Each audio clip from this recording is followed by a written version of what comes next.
grateful you're here. So, I was trying to remember the first time we met on Clubhouse. And I have to tell you, I can't remember the first time, but what I can remember is every single Monday for months, 3 to 4 p.m., we hung out in Marketing Monday where we talked about marketing and branding. And there are a lot of reasons why I love you. Hey, Garen, good morning.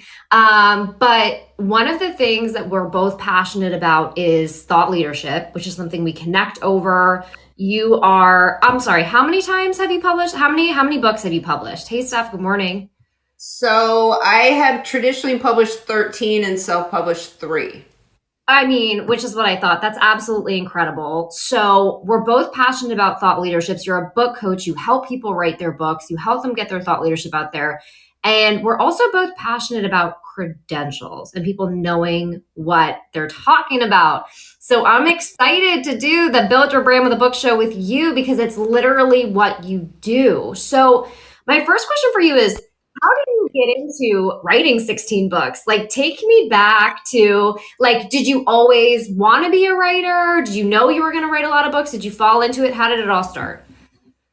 Well, I always kind of like wrote as a kid, like journaled and stuff. And then I went to college and graduated with creative writing and a psychology degree.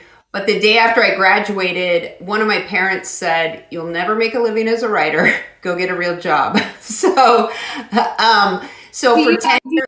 I mean, and after you did make a living as a writer, did you kind of like rub it in a little bit? Like, actually I did.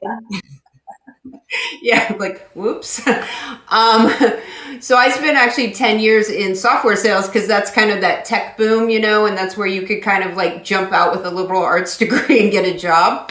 Yeah. And so when I started having kids in my early 30s and decided that like I didn't want to do the whole sales thing, I thought, well, I'll try to write a book. And I tried writing fiction, which I don't know why, because I've never really, like, I liked reading fiction, but I never wrote anything fiction, like never. And it was terrible. Like, it was a total disaster. It was an awful book, but I didn't know that at the time. And so I like pitched to agents and all this stuff and got all this rejection and joined some writers groups. And what happened was I met somebody. I transplanted to Tampa. I met somebody from New York who had transplanted here who had worked for like Reader's Digest and like all these publishers in New York City. And she said, if you want to break in, find a job, like a freelance job that every publisher needs, and they need fact checkers. So I went online, I got this little like 2-week certification in fact checking and she helped me start pitching to all these publishers who needed fact checkers, which it's literally the worst job because you have to take all those scholastic books and all those books your kids read on history and you have to verify every single fact and like annotate it. But I built these incredible relationships with publishers. I mean, I fact checked over 350 books. I had relationships with almost every big publisher. And so when I had an idea for a nonfiction book, a personal development book for teens, I just verbally was like on the phone with an editor at Simon Schuster and said, what about a book about blah, blah, blah? And she loved it. She actually helped me write the book proposal. I skipped the agent process and everything. And I got a 3-book deal with Simon & Schuster. And that's kind of where it all began. That's a big freaking deal. For everyone in the room and watching the replay, like that's a big freaking deal. I got a 3-book deal with Simon & Schuster. And I'm going to pause for a minute there, Patricia, because we do this show for business owners. Like if for anyone, I think not skipping over the steps of that, you did the grunt work. You fact checked 350 books and you built the relationships. And too often when people are saying, why can't I break in? Why can't I break in? They overlook either one of those steps, either doing the work that they don't want to do until you can do the work you want to do. And like, again, building that credibility, building that relationship so that when you pick up the phone, they take your call. I had like 3 followers on Facebook. Like I had no following. I had a profile. I had like nothing of value as far as bringing like an influencer army with me. I would actually love to read the book proposal because platform is such a big section that's like platform, none, but I'm super smart. Well, so this is where, like, so people, and this goes to thought leadership big time, is one is they want to break into, say, a publishing deal or getting into a bigger company or an opportunity, and they take these traditional routes and then they wonder why it's not working for them when they don't have the line item things. Like, I didn't have the line item things, right, to get in that way. But what I did have is I had sales skills from working in software sales, working with C-level executives and having to like get through their gatekeepers.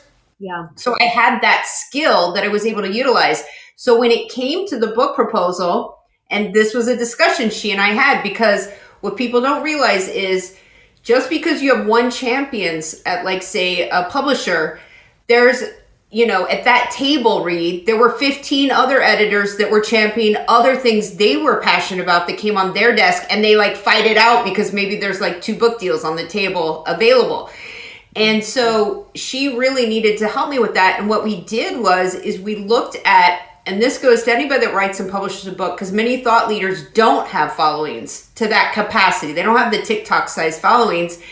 Is we said, okay, where can we utilize a one-to-many type situation?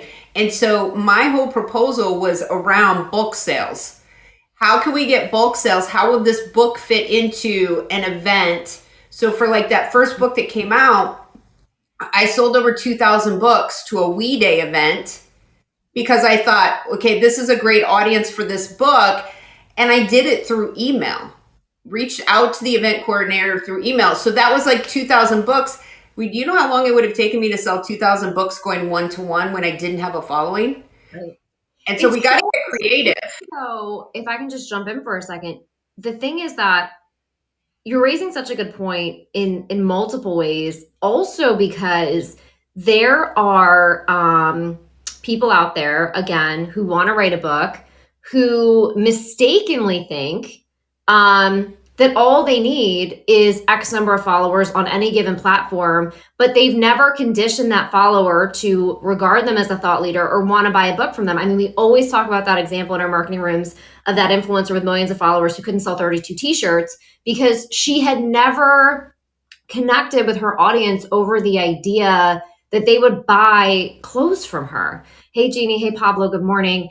And so I just, it's such a good point on both fronts that I think everyone needs to think about that. Even if you have a huge following, if you've never, if it's never entered their consciousness that they would buy a book from you, you know what I'm saying? Then that's something that you need to build out as well. And I totally cut you off. So finish your thought before I go to my next question.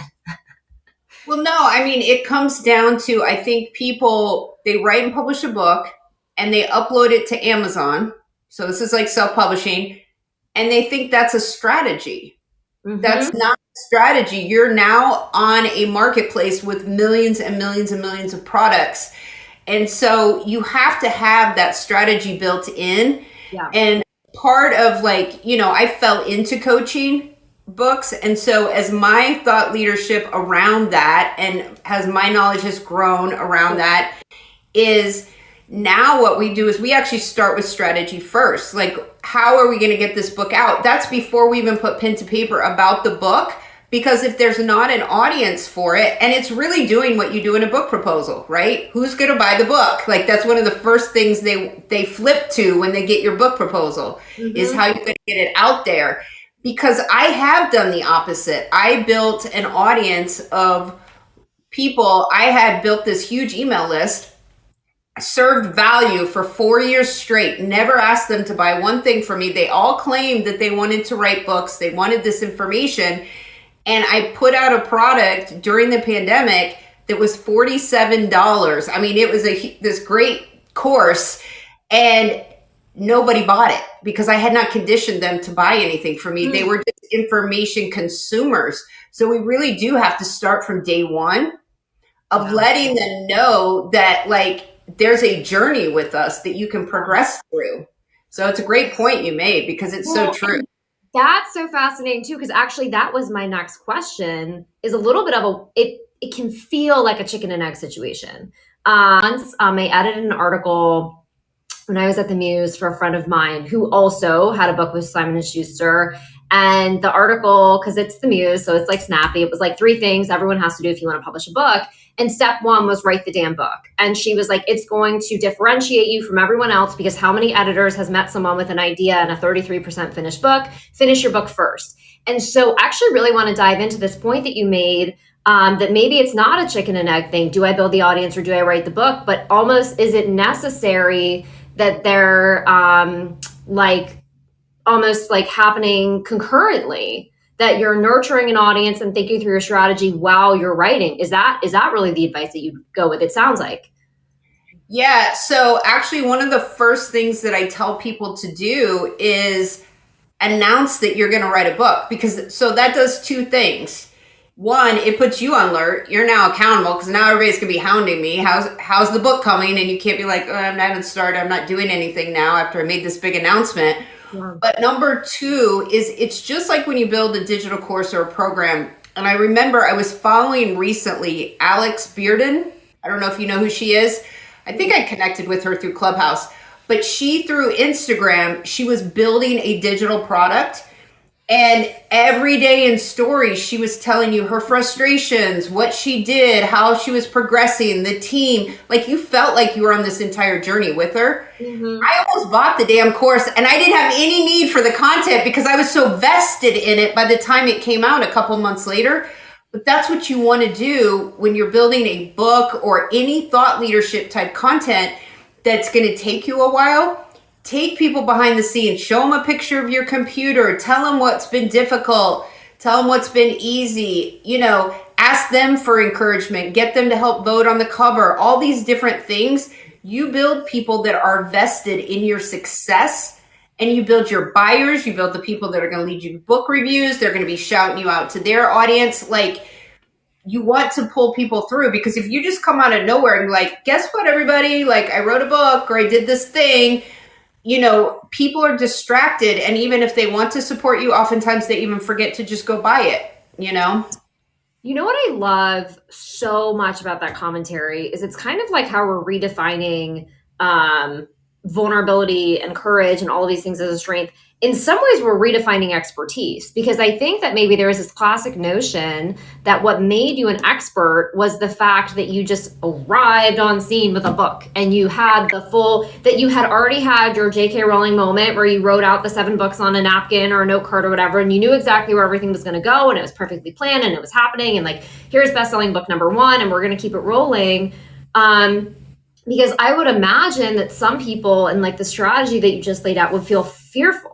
Like, so I'll give you an example. I'll use myself. Like, when I wasn't sure what I was going to do after Breakfast with Champions, and I got on Instagram Live and I was like, I'm going to create an editorial calendar and I'm going to be here and I'm going to be here and I'm going to be here. And I haven't done any of that because my journey went like, roop, roop, roop, roop. But the thing is, again, to your point, like, if you're following me on social media, you know that, because I'm on stories every day. Like, hey guys, I didn't launch the show on LinkedIn Audio because I really believe in Fireside the more time I spend there. You know what I mean? And I think that it doesn't make you any less of a thought leader, but I always say, like, if you don't know what you're going to do, take your audience by the hand and walk alongside them. Let them walk with you. So I just think that that's so salient. Now, here's where I do want to go, because this is something that you and I are super passionate about. Tell me the difference between a thought leader and an expert who knows what they're doing and is honestly finding their way, and someone who doesn't know what the goodness gracious they're talking about is using it as an excuse. Like, that's the thing that drives me crazy, is that you have brilliant people who have imposter syndrome. And so it's like that lean in statistic. They don't apply for the job until they're 100% qualified. They don't talk about the book until it's 100% done. And then you have people who don't know their you-know-what from their you-know-what, who are like, I'm being transparent. And I'm like, why are you advising people? So like, let's have that discussion. Oh my gosh. So, and with these new platforms now, anybody can go and claim they're an expert and that they have a certain level of success, and there's really no proof or verification of it. But I think what happens is that the people who are passionate about something, they know their purpose, they live in that zone of genius, but they don't always know how to like project that up to other people, or they'll say like, I don't want to be on social media. I don't want my face out there. I don't want, like, I'm just interested in this little thing. And that is like, we have to shift our mindset that that's kind of like this selfish thinking, because if we have this genius, if we really claim that we can help people, we have this value, we need to make sure that we figure out a way to get it out to other people. But what I tell people, and I changed my language that I use now when I talk about, say, expertise, or because I used to say like, are you an expert? Are you what? And everybody says yes. And half the people saying yes aren't. And the half the people who are saying no are, is redefining it as earned expertise. So earned expertise to me means that you don't necessarily have to have a PhD in it. You don't even have to have a degree in it. You could have learned just by doing. You could be a massive hobbyist who, between YouTube and white papers and books and whatever, have become an expert in something, and you really have that expertise. So it's a combination of that, whatever that thing is, where you feel like you've gained like a knowledge body of something.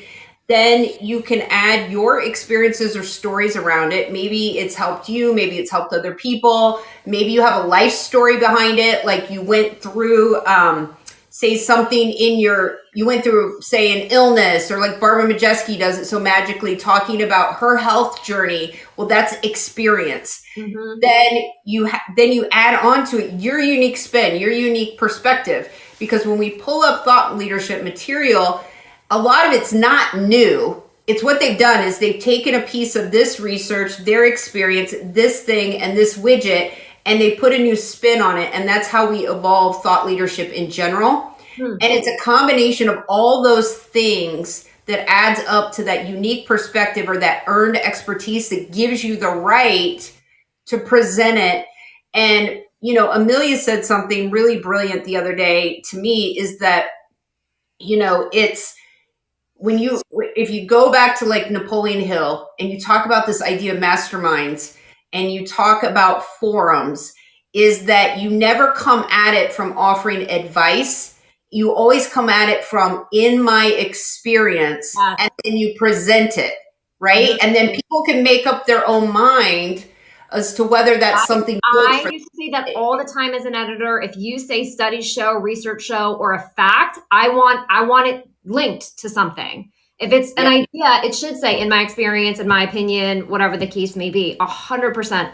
Oh my gosh, you just said so many things that I want to like pull the threads on of the fabric of this discussion. But I do also want to welcome Chris, Dr. Sean's in the room, Aunt Randy, Elizabeth, Infinity. And also, this is an interactive conversation. Raise your hand if you have questions for Patricia or for me. We want to talk about building your brand with a book and with some other things, which Patricia will talk about for the end.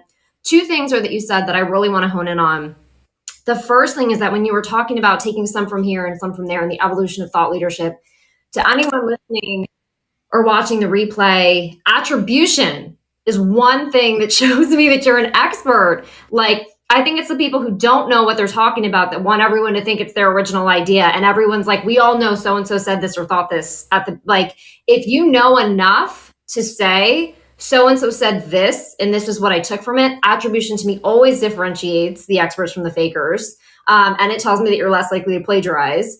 The other thing that I think, based on what you were saying before, is, and I completely agree with you, and to kind of highlight and put a circle around and a star next to the point you just made, I'm very drawn to transparency in thought leadership, the ultimate transparency. So, for example, use Barb as an example.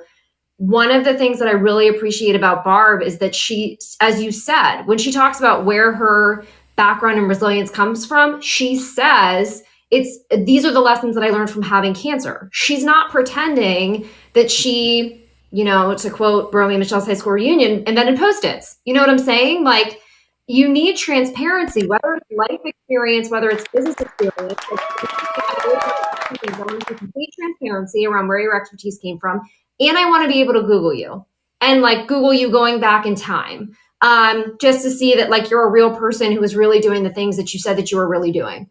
I think those are super salient points And I love this idea because here's the other thing too. We're in a very, and I'd love your thoughts on this, whether it's books or whether it's coaching, like I feel like we've moved from a space of kind of like an expert being someone who can say, for example, I know every single business strategy, and I'm going to tell you which one is best for you. We've moved to a do as I do in a lot of our thought leaders. We've moved from I've created the roadmap of exactly how I became successful, and I'm going to tell you how to replicate that. And maybe that's a conversation for another day, but I like the fact that what you're talking about is that if we can just be honest about where is it coming from experience, is it coming from study, is it coming from,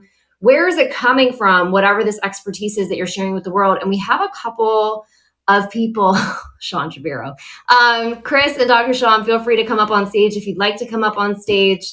And anyone, if you have any questions. Okay, so here's my next question for you, because you are a book coach.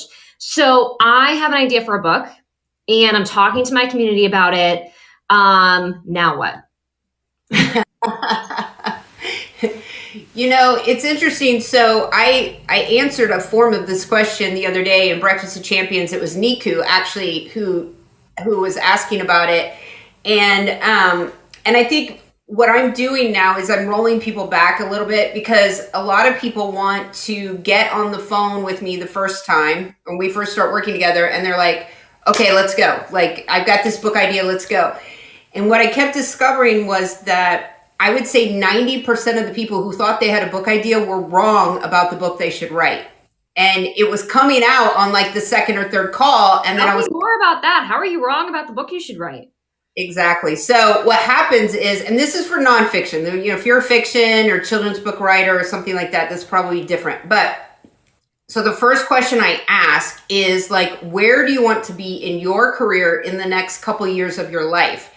Now, I equate this to, in a few years ago, I don't know how it is now with streaming and movies and the pandemic, but you used to see these actors and they would go and they'd go on set and they'd record this movie, and then they'd move on to, and they'd do like another 2 or 3 projects before that movie came out, because it went through editing and promo and it had to go to the theaters and all that. And then they're on this press junket 2 years later and they've got to act so excited about this movie that's like, they've had children since then, they've been through a divorce, they've like recorded 2 other things, they're now like singers, or whatever. This is what happens when you write a book. And I've made the mistake is, what you want to do is say, okay, where do I want to be in my career in the next couple of years? What audience do I want to be speaking with, and in what capacity? And you want to make sure that you're building that audience with this book. So what happened was when it first occurred to me was, I had a client who got on the phone with me, and she was a VP, very successful. And she said, I'm known for building these amazing teams, and I'm known as this leadership person. Everybody says I should write a book about leadership. So I'm like, okay. And we get down, and it was like an hour later, she goes, oh my gosh, I just can't wait till the day when I can like leave this job and become a consultant and help small businesses build their first team. And I'm like, wait, why are you writing a book that keeps you in the job you already have that you don't want? Let's take that same expertise and connect it to the audience you want to build, because that's going to direct all the stories and examples and case studies and things that you share in the book. So you're using the same expertise, but you're building the right audience. So that's where we start. Mm-hmm. And then the second step to that is say, okay, now we know what audience we want to build. On top of doing your normal like avatar type work that we've all done, is once we know who that kind of just general avatar is, where do they want to be in the next couple of years in relation to our content? Because if you know where they want to go, all the stories, examples, everything you share in your book should empower and inspire them that they can get there. They can do it too. And that's what's going to make what you're talking about super sticky, but it's also going to pull that thread through so that when they're done reading the book, they're going to say, okay, I don't want to quit this journey I'm on. What's next with this person? What else do they have that can help me implement The what and the why I just learned in the book. How can I get that how from them? And so we do the pre-work because it really then helps once you get to that place of saying, okay, what's the end goal for the book? What's that number one result I've got? Is mind mapping that book, because we've done that pre-work to understand like the psychology behind it.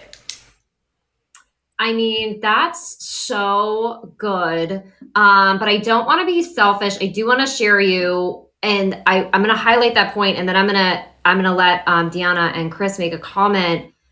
I just would really highlight for everyone listening, watching the replay, this idea that when we talk about building your brand with a book, don't write a book about something you don't want to be known for. You know what I mean? Like sometimes like, why is it that we overlook the simplest thing? But you're right. People will say, you're really good about this. You're really good at this. You should really do this. Honestly, that actually happens to me.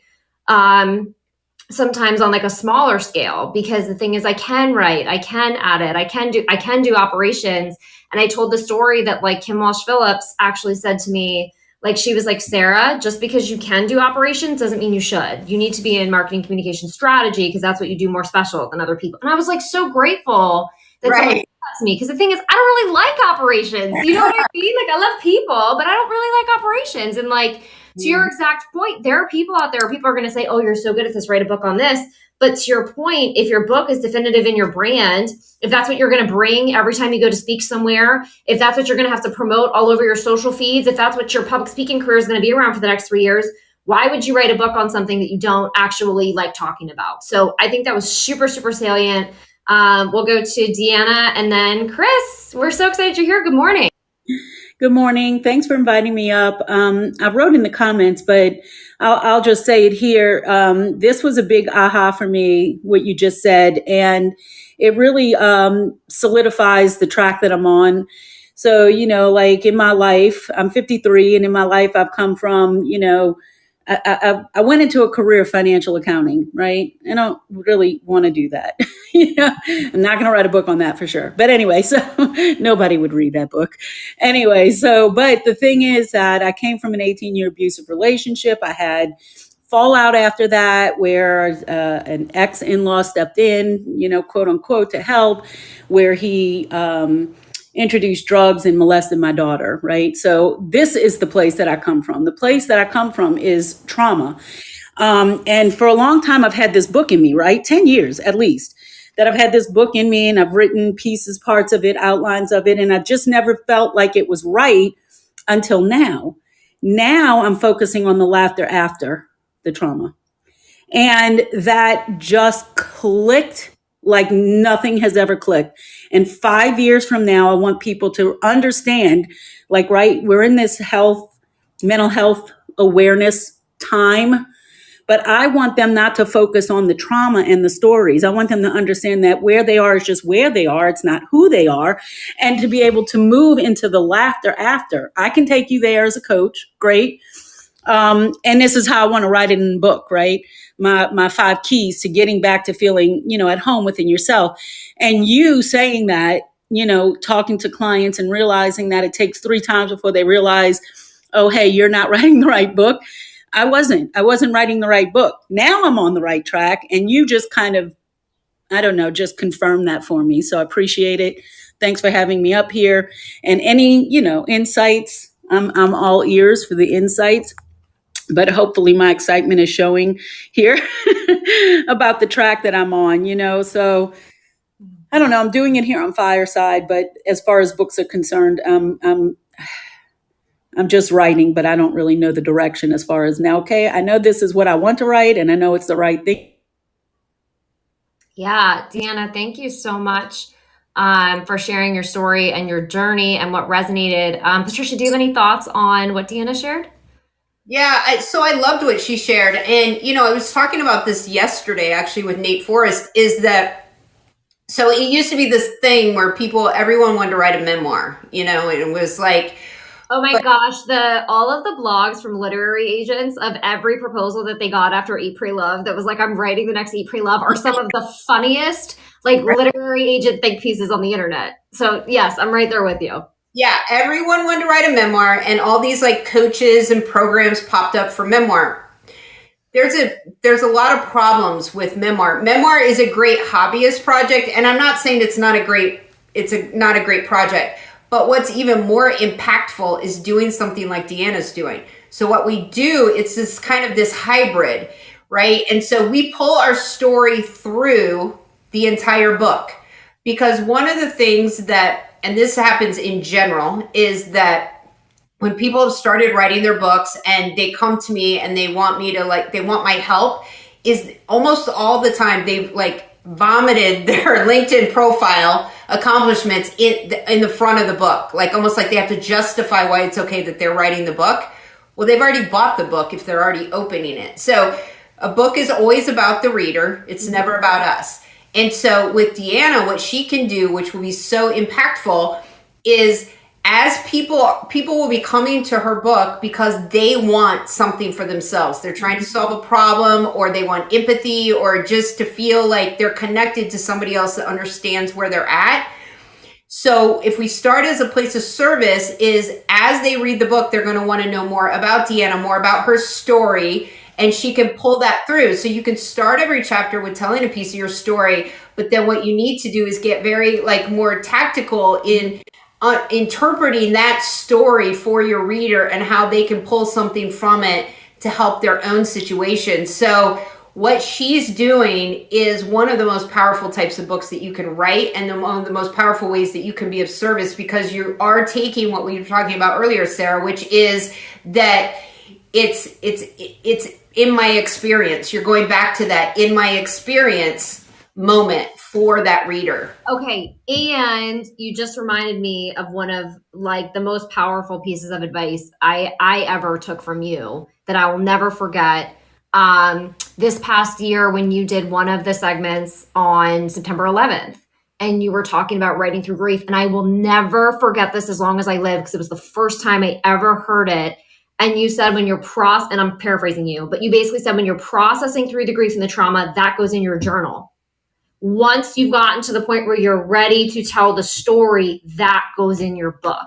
And that, for me, I just want to be clip that, frame that, that was such a clear way to say it, because I do think so many people who have these powerful experiences think, I need to write a book. I need to share this with the world. And when you said it's okay to say I need to write, you know what I mean? And then you can go back later and you can say, but when we think about the different vantage points, what we can actually share to serve an audience, when not just we're writing it raw, but we go back and we reflect on it and we see what we learned and we see where we've gone and what we would have done.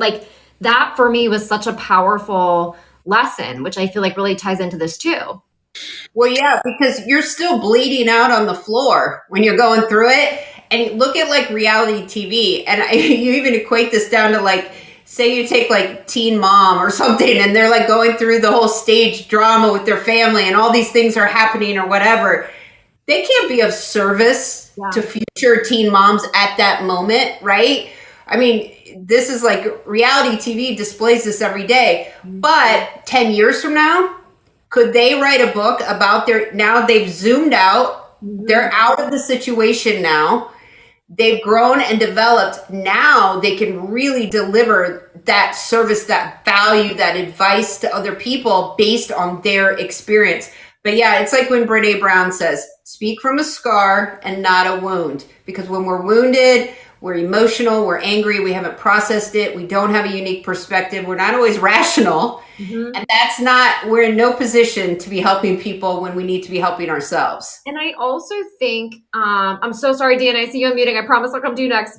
I also think, Patricia, that it answers the question of non-celebrity memoirs.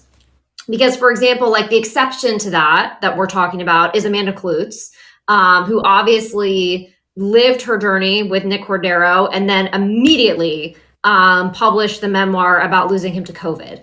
But that makes sense, not only because we're in a timely moment, but because she's a celebrity. She already had millions of followers, like what we were talking about earlier, her platform, her Instagram. They wanted to read the story right now because she had been holding their hand and walking them on the journey. They were ready for her raw story. That's what her audience wanted. If you are me, right? If you're like a normal person, you're not a famous celebrity with a huge platform and everyone knows your whole life story. So like, for example, I personally have a powerful story, but nobody knows me. You know what I mean? So it's like, I couldn't write that while I was in it, because also what we're talking about too is like, you have to kind of buck up to go through this whole process of selling it and communicating it and this and that. And I don't also want to lose it. I think if you're in the middle of trauma, to have to fight for why your book is valuable, I wouldn't want to set someone up for that. So like, I just think there are all of these reasons by kind of saying you're allowed to write it right now. We're not saying wait to write it, but go back, reread it, and then think about what it is and push it forward in the future. It's just such salient advice. Deanna, I kept stepping on your mic. What's up, sister? Oh, that's okay.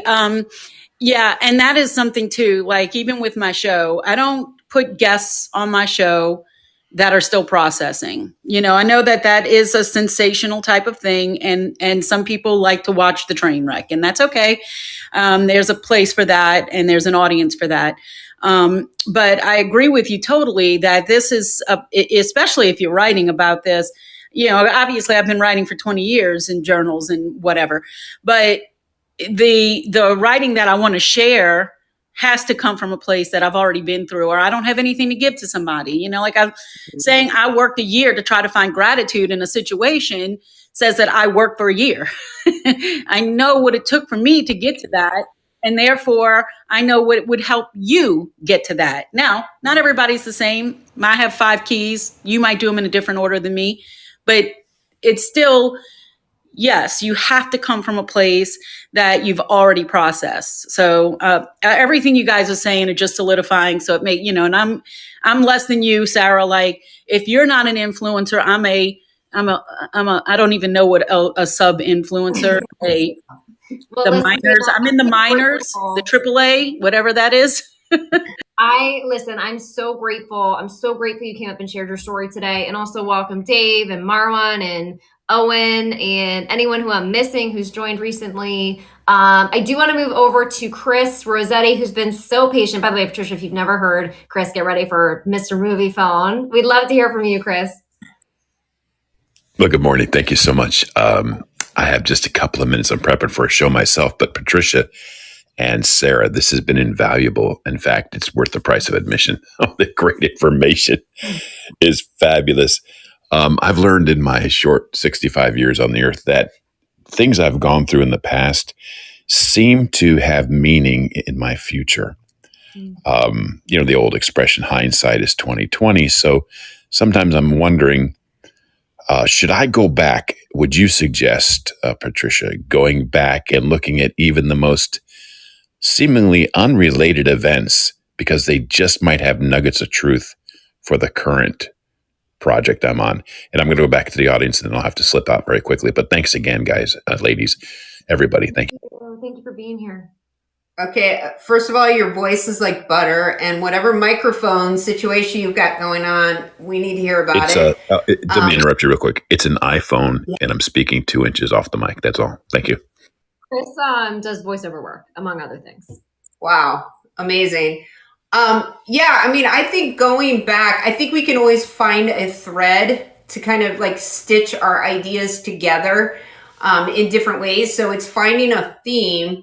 And then if you have these, 65 years of nuggets, is figuring out a way that you want to I'd have to know more information, but the way you want to pull it through to give to somebody. We see these chicken soup for the soul type things where they picked a general theme, but really all the stories are so different. And so I think it's, I've got somebody that's working on a really powerful book right now just on compassion. And then there's all these different truths, all these different stories behind it where it seems like a very general theme, but then the content itself is so strong that it really kind of stitches it all together and makes it really powerful. So I'd really have to know more, but yes, there's absolutely ways to go mine your past for content. And really, sometimes that's where some of the best content comes from, because like you said, it's being recycled now into the future. And we see that happening all the time, with really serious thought leaders are looking back to the past and pulling things. I mean, Napoleon Hill, for example, how many different ways have we repurposed different things that's come from Napoleon Hill and used it in contemporary society? It's unbelievable. It is unbelievable. I think that was a really great question and a really great point. And I want to take us actually in a fresh direction, because I like when we get a little dicey up in here. So we already talked about kind of like who's real and who's faking with thought leaders. Another thing that you and I are both really passionate about, and where I think you can really help anyone listening to this conversation, is who's real and who's full of it, as far as people who say, I'm going to help you write a book. So I even know from personal experience, I worked with a client who is famous. And he got he met with a predatory book publishing house that was like, pay us $20,000 for this, and pay us this for this, and pay us this for that. And by the time he came to me, he'd paid them tens and tens and tens of thousands of dollars and still didn't have a book. I know that might be kind of an extreme example, but like, talk to me about, if someone's watching this, first of all, obviously they should work with you, but how can they kind of like know whether or not, when someone says, I'm going to support you in your journey of writing a book, they actually know their stuff? Like, what are some questions they can ask? What are some things they should look for? Yeah, this is such a problem, because so when I started, I just wanted to be an author. Like if I had my choice, I'd be just hunkered, in a coffee shop with like jazz music playing and like, this romantic notion of being a writer, which is not reality, by the way. But I'm like, I want to come join you at the coffee shop. I'll bring my laptop. Let's go. Exactly. So, and then, I started coaching somebody because somebody said, hey, my friend wants to write this book, and she got these crazy quotes, and they're saying they're going to do all this stuff. And I said, let's just set up a coffee with me and her, and I'll say what's real, what's not real. And so my coaching journey kind of started from there, was like, how do we bridge the gap between the high standards set by the traditional publishing industry and make those standards available to people who are not going to traditionally publish? Well, when I set up shop, and I was like, oh shit, like there were these companies that were saying, we'll help you write a book in a weekend, or it's going to cost you 30 grand, or just give us some transcripts and links to other things you've done, and we'll throw a book together, and all this crazy stuff. And then you see things like on Fiverr, and like, we'll ghostwrite your book for $500. It's like, how is that even possible? So, get what you pay for. Right, exactly. You get what you pay for. But so some of that stuff's obvious, okay? If Stephen King, or even James Patterson, who has staffs of writers, so does Danielle Steele. They sketch out the book, and then they have staffs of writers that a lot of times are adding on to these series for them. If those people who make 7 figures off of every book can't churn a book in 30 days, what makes anyone else on this planet think they can do it too? You can't do it. You absolutely cannot do it. So those things are obvious. If it sounds too good to be true, it is. Yeah. In my experience. But what then popped up were these hybrid publishers, and they're not all bad. But then it got really confusing because, one, they say that they are a publisher. And I'm going to set the record straight. I'm a publisher, technically, but all that requires is going to a website that sells ISBNs, and for $100, you can buy an ISBN, and you can type out any name you want for your publishing imprint, and now you're a publisher. That doesn't mean anything. It doesn't mean Let's just take a moment for that, because there's not enough awareness around that. Like, I think you're going to help people. Again, anyone can be a publisher. I could go right now, like you're saying, for $100 and say I'm a publisher, and then I could go get ordained, and it would be like a full day, right? But it doesn't mean that you're a publisher. You're a publisher now, and you can do that in 5 minutes. We can all do that, and we all should do that. If we're going to self-publish, we should create our own imprint and use it as a branding strategy. So the way it works is, the easiest thing to start weeding out these people is what I say is, they can't get you coming and going. And what I mean by that, if you work with a traditional publisher, You're going to sign a contract. They're going to give you an advance, say, to make it easy, say it's $10,000.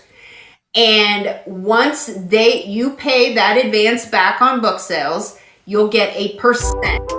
In return, they've got the editors, they've got the book cover designers, they're doing certain services for you. So it's an exchange, right? Now, when you self-publish, you should only be paying for, if you're going to be paying up front, they should not be able to take a cut on the back end. They should get zero of your royalties. You are paying for the editors, you're paying for the book cover, you're paying for these packaging services or coaching or whatever that is, but then you own 100% of the rights and 100% of the royalties. A lot of these companies, they're saying, pay me 20 grand and then also pay me a percent of your sales. But what for? Because you automatically get distribution. When they say worldwide distribution, you get that the second you upload your book to Amazon. You're available in 13 countries. Like that, just uploading it. And then you have 4 other countries available to you with a click of a button. When you upload to Ingram Spark for $59, your book is now distributed and available at Barnes & Noble and your local bookstores and everything else. They're not giving you global distribution. They're giving you what you already are entitled to as a published author. So pay for marketing services, but pay for the marketing services. Don't give away a cut of the book.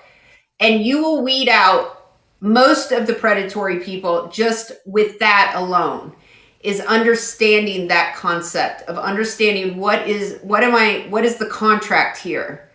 So I think that's the biggest advice I give people in the beginning, because it does help, get cut through the crap. No, that was really, really good advice. And because here's the other thing too, is that to your point, like, you should be able to ask those questions. And any publisher worth their salt will be like, oh, this is why we charge you like this for this. And the people who are like, why are you questioning me? I'm going to help you write a bestselling book. Bye. Yeah. So, okay, my next question for you, and then we'll save some time at the end because I want to talk about all the other pieces and the things that you're working on and that you can help people with. But I want to ask first, let's say I tuned in today or I'm listening to the replay because I know I have a book in me. I want to know, what can I do this afternoon, this month, and this year that's actually reasonable? As far as getting your book written? Yeah, so I just tuned in today because I'm a thought leader and I have a book in me. So what can I do this afternoon? What can I do this month? And what can I do this year to move closer to that goal? Well, I mean, getting your first draft of your book done in 3 months is totally realistic. A good first draft. Now, you can write a crappy first draft in a month, but you're going to spend so much time cleaning it up, you're going to wish that you just methodically planned it out. There's people like my agency, we do book coaching. We have, programs that walk people through it. If you want to accelerate your progress, you can do something like that.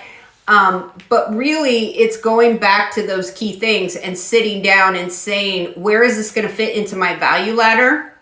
One of the things we do now is, I've moved mostly away from one-on-one into groups because there's such power in groups.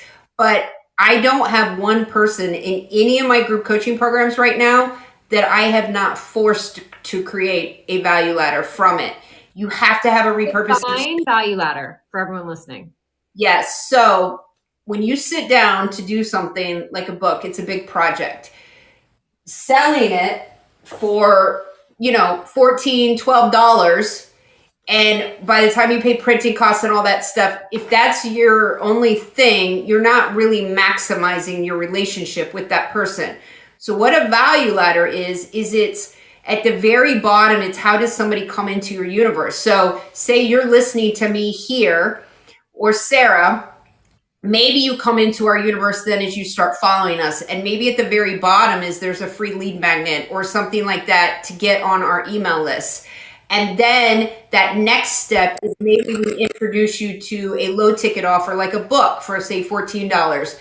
And from there we have a group coaching program. And then it's like one-on-one. Your value ladder is a string of connected products or services that you have to increase the lifetime value of a client.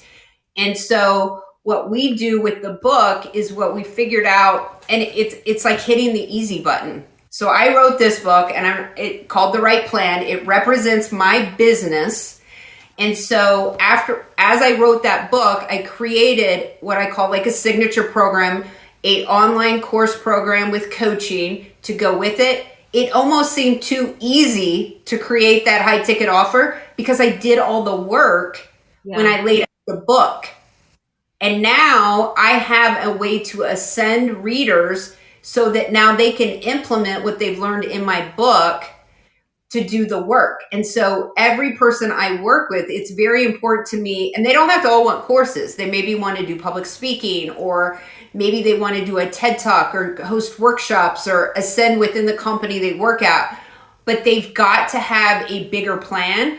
And it also, that helps with the motivation that comes with taking on a project like writing a book. It keeps them motivated because they see a big picture connected to their business. That's so good. And it's such a natural, as you said, it is a natural progression. It's a natural progression for you as the thought leader who's done the work. It's a natural progression for your audience who wants that greater connectivity with you. So I think all of that makes a lot of sense. So we are going to be closing out the show at 11. I want to welcome Wendy and Danielle and Jeff who just popped in the room, and also say if anyone else has a question, this is your going once, going twice, or else I get to ask Patricia the final questions of the hour. I'm super grateful that all content is saved on Fireside, because this has been a really valuable hour. And I hope you all will share this out with your friends and with your communities, because we all know so many people who are like, I want to write a book. I want to write a book. I want to share what I know. And these kind of tips around doing it the right way and with the right team are so powerful.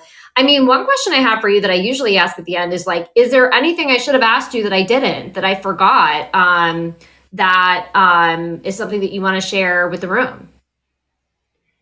You know, it's so I've been doing these rooms in the social media show on Clubhouse.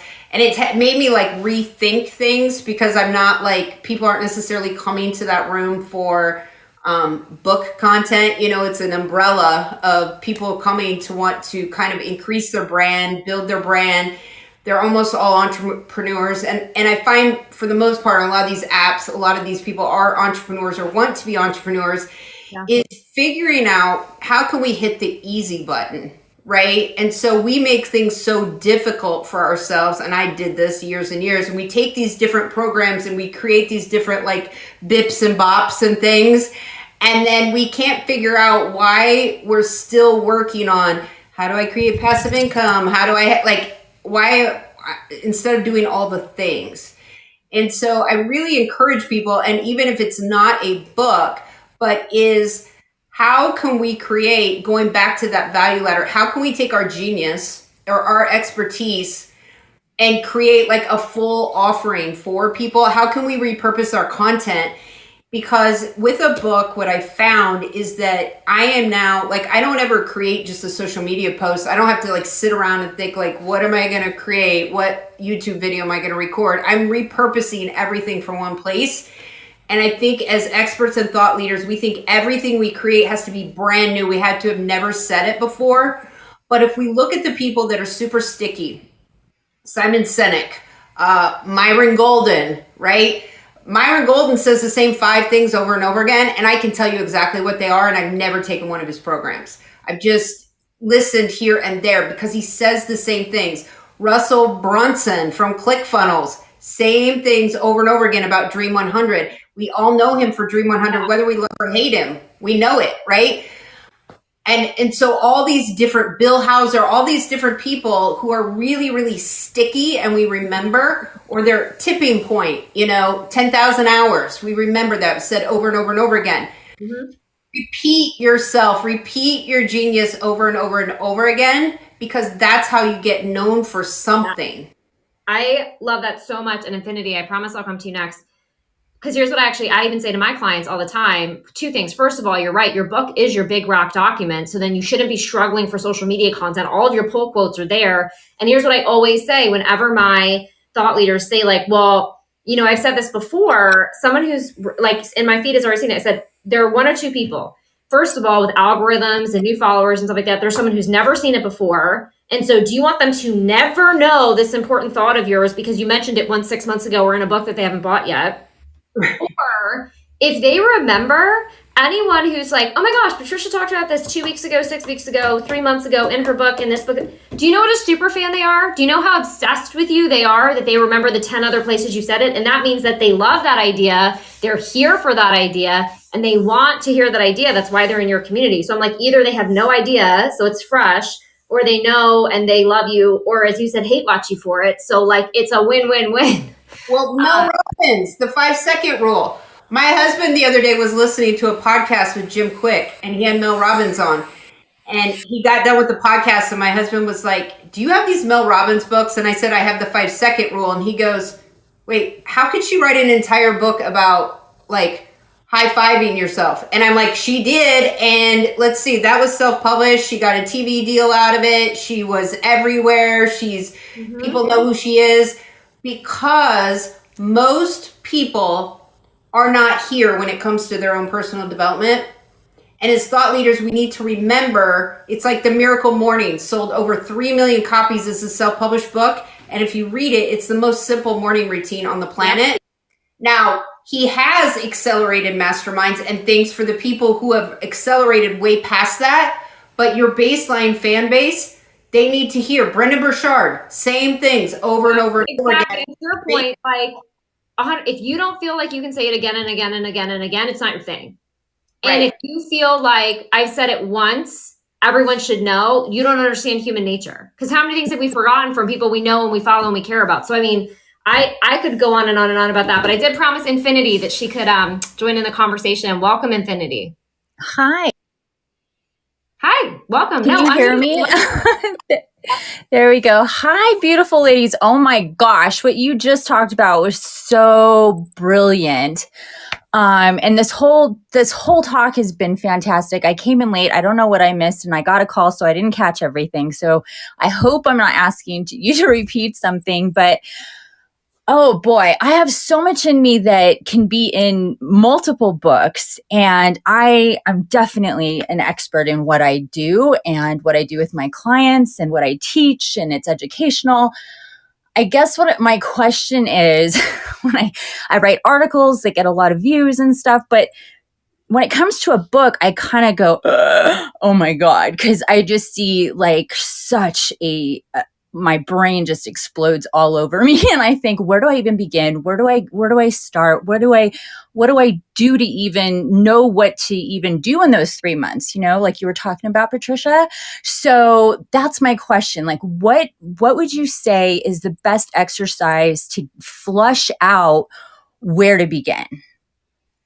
Yeah, so I'm going to give a little bit of a different advice to what I gave earlier, but what I would do is, so mind mapping is so powerful, is if you can put in the center of a mind map the number one result that you want to deliver to a reader, because we don't want to write an encyclopedia and we can't solve all the problems in the world. So what is a quick win, something you can solve by the end of the book, or something you want them to know, or a thought reversal, or whatever that solution is that you want, put it in the center. And then do a mind map from there. So it's more of a directed mind map than when just people just put an idea like leadership and then they just write all the things.